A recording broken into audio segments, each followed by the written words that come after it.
है अधूरी मोहब्बत की पूरी कहानी मेरी यानी सूर्या की आवाज में। एपिसोड 1। शहर के कॉलेज के बगीचे में बैठी शालू ने अभिमन्यु के हाथों को अपने नर्म हाथों में लेकर कहा, तुम मुझसे कितना प्यार करते हो अभिमन्यु। शालू की बात सुनकर अभिमन्यु हंसने लगा और फिर हंसी रोकते हुए कहा, शालू क्या तुम्हारे पास हमेशा पूछने को बस यही एक सवाल होता है? कभी तो बाकी लवर्स की तरह मुझसे कुछ और भी पूछ लिया करो। अभिमन्यु पहले मुझे बताओ तुम मुझसे कितना प्यार करते हो।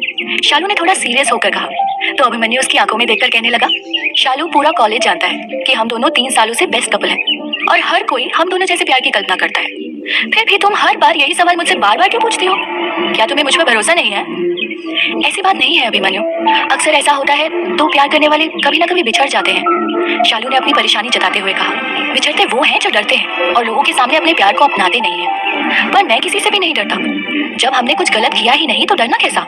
और रही बात तुमसे प्यार करने की, तो सच ये है कि अपनी मॉम के बाद तुम दूसरी वो औरत हो जिसे मैं खुद से ज्यादा प्यार करता हूँ।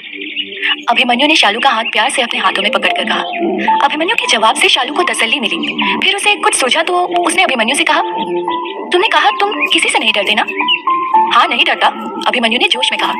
वो देखो मेरे पापा ने हम दोनों को साथ देख लिया, शालू ने कहा। पापा क्या? कहाँ है? अभिमन्यु ने हकलाते हुए कहा और इधर उधर देखने लगा।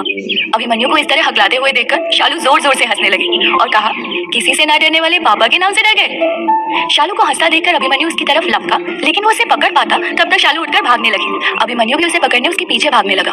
कुछ देर भागने के बाद ही शालू थक गई और अभिमन्यु ने उसका हाथ पकड़कर उसे रोक लिया। दोनों की सांसें बहुत तेजी से चल रही थी। तभी शालू ने उसे छेड़ते हुए कहा, पापा के नाम से डर गए, उनसे मेरा हाथ कैसे मांगोगे? अभिमन्यु ने उसे अपनी तरफ खींचकर कहा, सीधा जाकर कह दूंगा इश्क हो गया है आपकी बेटी से, ब्याह कर दीजिए, इसका मुझसे हमेशा खुश रखूंगा। कहकर अभिमन्यु शालू की आंखों में झांकने लगा। शालू ने शर्माकर अपनी पलकें झुका ली और फिर अभिमन्यु की आंखों में देखकर पूछा, क्या सच में तुम पापा से मेरा हाथ मांगने वाले हो? हाथ? सिर्फ हाथ का मैं क्या करूंगा? मैं कोई गब्बर थोड़ी हूँ जो जाकर तुम्हारे पापा से कहूंगा ये हाथ मुझे दे दे ठाकुर। कहकर अभिमन्यु हंसने लगा। शालू ने अपने हाथ का हल्का सा मुक्का अभिमन्यु के सीने पर मारते हुए कहा, खबरदार जो मेरे पापा के बारे में ऐसा कहा तो। अच्छा जी, अभी शादी हुई भी नहीं है और मोहतरमा अभी से चुप कराने लगे आप तो, अभिमन्यु ने नाटकीय अंदाज में कहा। तो शालू थोड़ा उदास हो गई और कहा, अभिमन्यु मैं अपने पापा से बहुत प्यार करती हूँ, उनके लिए मैं किसी के मुंह से कुछ भी नहीं सुन सकती। अरे पापा मैं तो मजाक कर रहा था, मैं तुम्हारे पापा की बहुत इज्जत करता हूँ और फिर वो मेरे भी तो पापा है पगली। बल्कि मैं तो खुश हूँ कि तुमसे शादी करने के बाद मुझे भी एक पिता का साया मिल जाएगा, अभिमन्यु ने प्यार से कहा। उसकी बातों में अपने पापा के लिए सम्मान पाकर शालू का चेहरा खिल गया। अभिमन्यु ने शालू का चेहरा अपने हाथों में लिया और धीमी आवाज में कहा, शालू जिस तरह तुम अपने पापा को प्यार करती हो उसी तरह मैं अपनी मॉम से बहुत प्यार करता हूँ। पापा के जाने के बाद उन्होंने अकेले मुझे और खुद को संभाला है। तुम्हारे लिए मैं सारी दुनिया के खिलाफ जा सकता हूँ, लेकिन अपनी मॉम के नहीं। उनकी खुशी से बढ़कर मेरे लिए कुछ नहीं है। तो क्या वो शादी से इनकार कर देंगी? शालू ने चिंतित होकर पूछा। शादी से इनकार तो नहीं करेगी अगर लड़की उनको पसंद आ जाए तो, अभिमन्यु ने कुछ सोचते हुए कहा। तो कैसी लड़की पसंद है उन्हें? शालू ने चहकते हुए कहा। वो सब मैं तुम्हें बाद में बताऊंगा। 2 महीने बाद हमारे फाइनल के एग्जाम्स हैं, पहले उनकी तैयारी करते हैं। अगर फेल हो गए ना तो तुम्हारे पापा और मेरी मॉम बिना शादी के ही हम दोनों का बैंड बजा देंगे, अभिमन्यु ने मुंह बनाकर कहा। तो शालू हंसने लगी। अभिमन्यु जाने लगा तो शालू ने उसका हाथ पकड़कर रोक लिया। अभिमन्यु ने चौंक कर देखा और आंखों ही आंखों में इशारा किया। तो शालू ने कहा, सच में शादी करोगे ना? हाँ, पढ़ाई पूरी होते ही पापा का ऑफिस ज्वाइन कर लूंगा जिसे अभी मॉम संभाल रही है, और फिर तुम्हारे पापा से मिलकर तुम्हारा हाथ मांग लूंगा। वैसे भी इतना काबिल दामाद उन्हें पूरे बैंगलोर में कहीं नहीं मिलेगा, अभिमन्यु ने मुस्कुराकर कहा। तो शालू भी मुस्कुराने लगी और प्यार से उसे देखने लगी। शालू को इस तरह अपनी ओर देखता पाकर अभिमन्यु उसके करीब आया और कहा, भरोसा रखो शालू, प्यार किया है तो निभाऊंगा भी, बस कुछ दिनों की बात है, उसके बाद हम हमेशा के लिए साथ होंगे। भरोसा है अभिमन्यु, और इस भरोसे की नींव पर ही तो आज तक ये प्यार टिका हुआ है। मैं उस दिन का इंतजार करूंगी जब तुम पापा से मेरा हाथ मांगने आओगे, शालू ने अभिमन्यु के गले लगते हुए कहा। और फिर दोनों अपनी अपनी क्लासों की तरफ बढ़ गए। कॉलेज से घर आकर दोनों ही अपने अपने एग्जाम्स की तैयारियों में जुट गए। शालू के पापा रवि शास्त्री एक सफल कारोबारी थे जो कि अपने काम के सिलसिले में अक्सर शहर से बाहर ही रहते थे। शालू घर में अपनी माँ मालिनी और छोटे भाई शुभ के साथ रहती थी।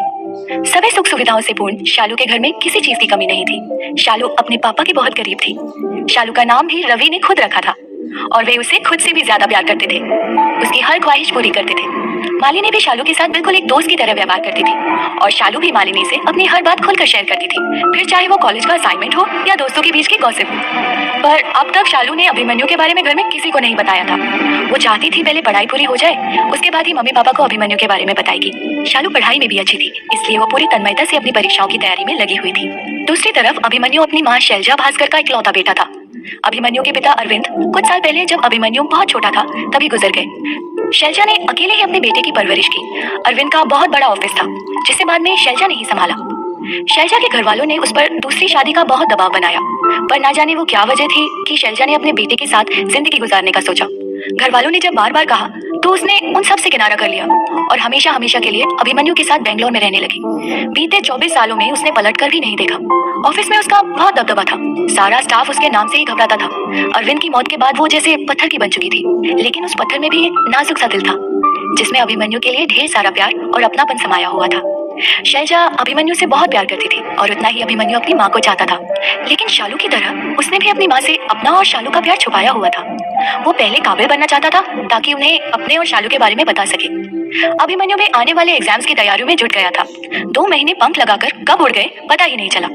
इन 2 महीनों में शालू और अभिमन्यु एक दूसरे से मिल नहीं पाए, बस कभी कभी फोन पर ही बात हो जाया करती थी। एग्जाम वाले दिन दोनों ने एक दूसरे को देखा था, पर ज्यादा बात नहीं हो पाई थी। दोनों एक दूसरे को बेस्ट ऑफ लक बोलकर अपनी अपनी क्लासों में चले गए। दोनों का पेपर अच्छा हुआ। अभिमन्यु ने उसे घर छोड़ने को कहा तो दोस्तों से मिलकर शालू आकर अभिमन्यु की बाइक पर बैठ गई। उसने एक हाथ अभिमन्यु की कमर पर रखा और दूसरे हाथ से अपना बैग संभाली थी। दोनों बातों में गुम थे। अभिमन्यु को बहुत अच्छा लगता था जब शालू उसके साथ बाइक पर बैठती थी। वो चाहता था शालू उसी के साथ कॉलेज आया जाया करे, पर शालू डरती थी किसी ने देख लिया तो और घर पर बता दिया तो, इसीलिए वो हमेशा अभिमन्यु को मना कर देती थी। पर आज उसने मना नहीं किया। शायद 2 महीने अभिमन्यु से दूरी उसे समझ आ रही थी। कॉलेज का पहला दिन था जब शालू और अभिमन्यु में किसी बात को लेकर झगड़ा हुआ था और दोनों एक दूसरे को घूरते हुए निकल गए। पर धीरे धीरे झगड़ा दोस्ती और फिर दोस्ती प्यार में बदल गई।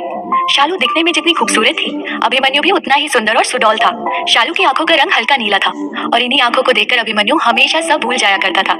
कॉलेज के पहले साल का वो आखिरी दिन हर स्टूडेंट को याद था जब बारिश में भीगते हुए अभिमन्यु ने सबके सामने घुटनों पर बैठकर शालू से अपने प्यार का इजहार किया था और शालू ने उसे गले लगा लिया था।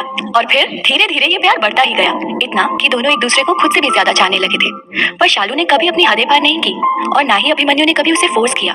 वह शालू से जितना प्यार करता था उतनी ही उसकी इज्जत करता था। वो कभी नहीं चाहता था कि शालू को कभी किसी बात से ठेस पहुंचे और इसलिए हमेशा अपनी मर्यादा में रहा। औरत की इज्जत करना उसने अपनी माँ शैलजा से सीखा था। शालू और अभिमन्यु क्लास खत्म होने के बाद घंटों एक दूसरे का हाथ थामे बैठे रहते और एक दूसरे की आंखों में अपना अपना वजूद तलाशते रहते। दोनों बिना कुछ कहे एक दूसरे के मन की बात जान लिया करते थे। शालू बहुत बातें करती थी, लेकिन अभिमन्यु अधिकतर शांत ही रहता और मुस्कुराता हुआ शालू की बातें सुनता रहता था। एक शाम जब शालू की किसी बात पर वो मुस्कुरा रहा था, तब शालू ने उससे कहा, तुम इतना कम क्यों बोलते हो? पता है मुझे कितना अच्छा लगता है तुम्हें सुनना, पर तुम हो कि कभी कुछ कहते ही नहीं। शालू की बात सुनकर अभिमन्यु मुस्कुराया और कहा, ऐसा क्या? और फिर वो शालू के सामने खड़े होकर बोलने लगा और एक सांस में ना जाने क्या क्या बोलता गया।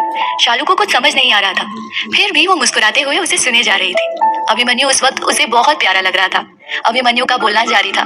देखते ही देखते शालू ने अपने होठ अभिमन्यु के होठों से छुआ दिए और मुस्कुराते हुए वहां से चली गई। अभिमन्यु का चेहरा शर्म से लाल हो गया। ये पहली बार था जब अभिमन्यु को शालू ने किस किया था। हंसते खेलते यूं ही कॉलेज के दिन खत्म हो गए। खैर एग्जाम खत्म हो चुके थे। दोनों के पेपर बहुत अच्छे हुए थे और इसलिए दोनों को रिजल्ट की कोई खास चिंता नहीं थी। बस चिंता थी तो अपने रिश्ते की, कि घर वाले उनके प्यार के बारे में जानकर ना जाने कैसे रिएक्ट करेंगे। दोनों ही थोड़ा टेंशन में थे, पर साथ ही खुश भी थे अपनी आने वाली नई जिंदगी के बारे में सोचकर।